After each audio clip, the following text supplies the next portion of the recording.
ప్రతిరోజూ ప్రపంచవ్యాప్తంగా ట్రిలియన్ల కొద్దీ డాలర్ల వ్యాపారం జరుగుతుంటుంది కదా. కానీ ఆశ్చర్యకరమైన విషయం ఏమిటంటే ఒక్క కాగితం నోటు కూడా భౌతికంగా సరిహద్దులు దాటదు. అవునవును. అసలు డబ్బులు భౌతికంగా ప్రయాణించవు. మరి ఇదంతా ఎలా సాధ్యమవుతోంది అని ఆలోచిస్తే ఈనాటి మన లోతైన విశ్లేషణలో దీని గురించే మాట్లాడుకోబోతున్నాం.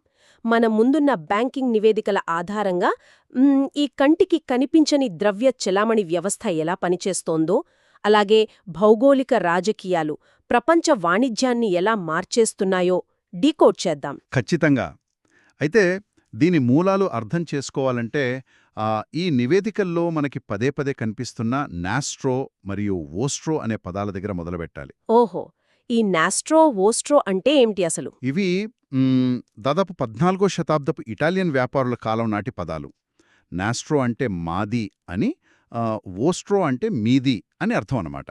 అంటే ఒక దేశపు బ్యాంకు వేరొక దేశంలో విదేశీ కరెన్సీలో నిర్వహించే ఖాతాలివి. అంటే ఇప్పుడు దీన్ని సామాన్యంగా చెప్పాలంటే మన డబ్బులున్న పర్సును వేరొక దేశంలో ఉన్న మన స్నేహితుడింట్లో భద్రంగా దాచినట్లుగా ఉందన్నమాట. కరెక్ట్గా చెప్పారు. సరిగ్గా అదే కాన్సెప్ట్. అంటే నేను అమెరికాలో ఎవరికైనా డబ్బులివ్వాలంటే ఇక్కడ్నుంచి డబ్బులు పంపాల్సిన అవసరం లేదు. నా స్నేహితుడికి ఫోన్ చేసి ఆ పర్సులోంచి కొన్ని డాలర్లు తీసి అక్కడే ఉన్న వ్యక్తికి ఇచ్చేయమని చెప్పొచ్చు కదా. అవును. ఆ స్నేహితుడింట్లో ఉన్న పర్సు మీకు నాస్ట్రో అయితే వాళ్ల కోణంలో అది ఓస్ట్రో అవుతుంది. ఈ మొత్తం ప్రక్రియలో స్విఫ్ట్ నెట్వర్క్ పాత్ర చాలా కీలకమని చెప్పాలి. స్విఫ్ట్ అంటే ఈ బ్యాంకుల మధ్య వాడే మెసేజింగ్ సిస్టమే కదా. అవును. అత్యంత సురక్షితమైన మెసేజింగ్ సిస్టమ్ అది. ఉదాహరణకు చూడండి, మన తిరుపూర్లోని ఒక వస్త్ర వ్యాపారి అమెరికాకు సరుకు అమ్మితే కొనుగోలుదారు అమెరికాలోని మన బ్యాంకు నాస్ట్రో ఖాతాలో డాలర్లు వేస్తాడు. ఓహో, అంటే డాలర్లు అక్కడే ఉండిపోతాయన్నమాట. ఖచ్చితంగా. స్విఫ్ట్ ద్వారా డబ్బులు జమ అయ్యాయి అని మెసేజ్ రాగానే ఇక్కడ మన బ్యాంకు ఆ వ్యాపారికి రూపాయలిచ్చేస్తుంది. చూసారా, సరిహద్దులు దాటకుండానే వ్యాపారం పూర్తవుతుంది. ఇదంతా వినడానికి చాలా బాగుంది. కానీ ఈ స్విఫ్ట్ నెట్వర్క్ అంతా పాశ్చాత్య దేశాల గుప్పిట్లోనే ఉంటుంది కదా. భౌగోళిక రాజకీయాల గొడవలు వచ్చినప్పుడు వాళ్ళు ఆ సిస్టమ్ను కట్ చేస్తే పరిస్థితి ఏమిటి? అదే అసలు సమస్య. మీరడిగింది చాలా కీలకమైన పాయింట్. అంటే మన నివేదికలలో ఉన్న ఇరాన్ ఉదాహరణ చూస్తే నాకు ఇదే అర్థమవుతుంది. అమెరికా ఆంక్షలు పెట్టినా సరే ఆ భారతదేశం ఇరాన్ నుండి ఎల్పీజీ గ్యాస్ను ఎలా కొనుగోలు చేస్తుంది? ఇలాంటి ఆంక్షలను అధిగమించడానికే ఇరాన్ సెంట్రల్ బ్యాంక్ మన దేశంలోని యూకో బ్యాంకులో ఒక ఓస్ట్రో ఖాతాను తెరిచింది. డాలర్లతో లేదా స్విఫ్ట్తో ఎలాంటి సంబంధం లేకుండా మనం కొన్న గ్యాస్కు నేరుగా ఆ ఖాతాలో రూపాయలు జమ చేస్తాం.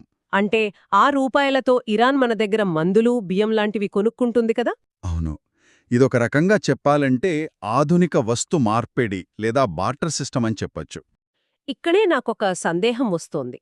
ఇప్పుడు మనం ఇరాన్ నుండి కొనే గ్యాస్ విలువ వాళ్లు మన దగ్గర కొనే బియ్యం, మందులు విలువ కంటే చాలా ఎక్కువ ఉంటే ఏమవుతుంది? మిగిలిపోయిన వందల కోట్ల రూపాయలు ఆ బ్యాంక్లో అలా కొండలా పేరుకుపోతాయి కదా. నిజమే. వాళ్ళు ఆ రూపాయల్ని వెంటనే డాలర్లుగా మార్చుకోలేరు. మరి ఈ సమస్యను ఎలా పరిష్కరిస్తారు? ఆ అదనపు రూపాయలు ఇరుక్కుపోతాయి కదా. అవును, ఇరుక్కుపోతాయి. ఇరాన్ వాటిని సులభంగా వాడుకోలేదు, బయటకు తీసుకెళ్లలేదు కూడా. కానీ వాళ్ళు ఆ నష్టాన్ని భరిస్తున్నారు. ఎందుకంటే ప్రస్తుత కాలంలో వాణిజ్యమనేది కేవలం లాభనష్టాల వ్యవహారం కాదు. అంటే ఇదొక వ్యూహం అంటారు. ఖచ్చితంగా. ఆంక్షలను తట్టుకుని ఇంధన భద్రత సాధించుకోవడానికి వాడే ఒక వ్యూహాత్మక సాధనమిది. ఆర్థికంగా కొంత అసమతుల్యత ఉన్నా సరే గ్యాస్ సరఫరా ఆగిపోకూడదనే ఉద్దేశ్యంతో దేశాలిలాంటి ప్రత్యామ్నాయ మార్గాలను ఎంచుకుంటున్నాయి. అర్థమైంది. అంటే డాలర్ ఆంక్షల నుండి తప్పించుకోవడానికి దేశాలిలా తమ సొంత నిబంధనలతో ద్వైపాక్షిక ఒప్పందాలు చేసుకుంటున్నాయి కదా. మరి అంతర్జాతీయ వాణిజ్యానికి రెఫరీగా ఉండే ప్రపంచ వాణిజ్య సంస్థ, అదే మన WTO పరిస్థితి ఏమిటి? ఇప్పుడు ఆ వ్యవస్థ తీవ్రమైన స్తంభనలో ఉంది. ఉదాహరణకు చూడండి, WTOలోని వివాదాల పరిష్కార వ్యవస్థ పూర్తిగా నిలిచిపోయింది. ఎందుకని? ఎందుకంటే కొత్త న్యాయమూర్తుల నియామకాన్ని కొన్ని అగ్రరాజ్యాలు అడ్డుకుంటున్నాయి. ఎవరైనా తప్పు చేస్తే విచారించే కోర్టు పనిచేయకపోతే ఆ వ్యవస్థకు విలువే ఉండదు కదా. అవును, న్యాయమూర్తులు లేని కోర్టు, రూల్స్ లేని ఆటలాగా ఉందన్నమాట ఇది. నిజమే.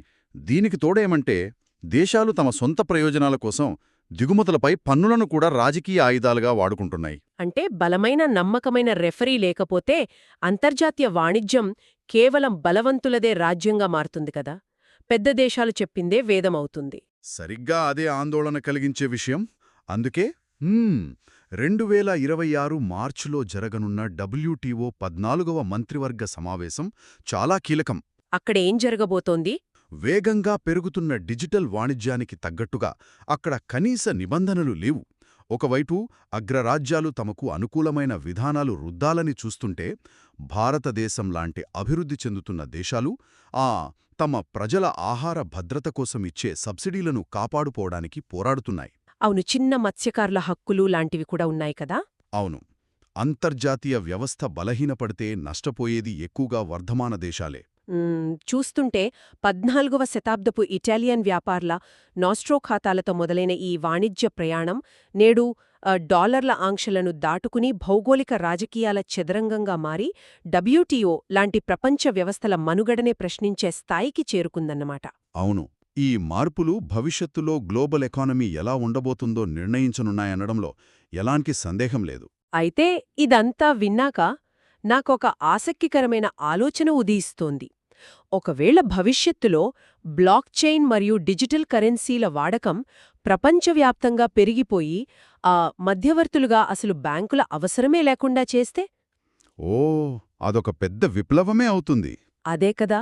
రాబోయే 10 ఏళ్లలో ఈ పాత WTO నిబంధనలు, ఆ నాస్ట్రో వోస్ట్రో ఖాతాలు పూర్తిగా కనుమరుగైపోతాయేమో. డబ్బు దాచుకోవడానికి స్నేహితుడి ఇల్లు అనే కాన్సెప్ట్ కూడా చరిత్రగా మిగిలిపోయే అవకాశం లేకపోలేదు కదా.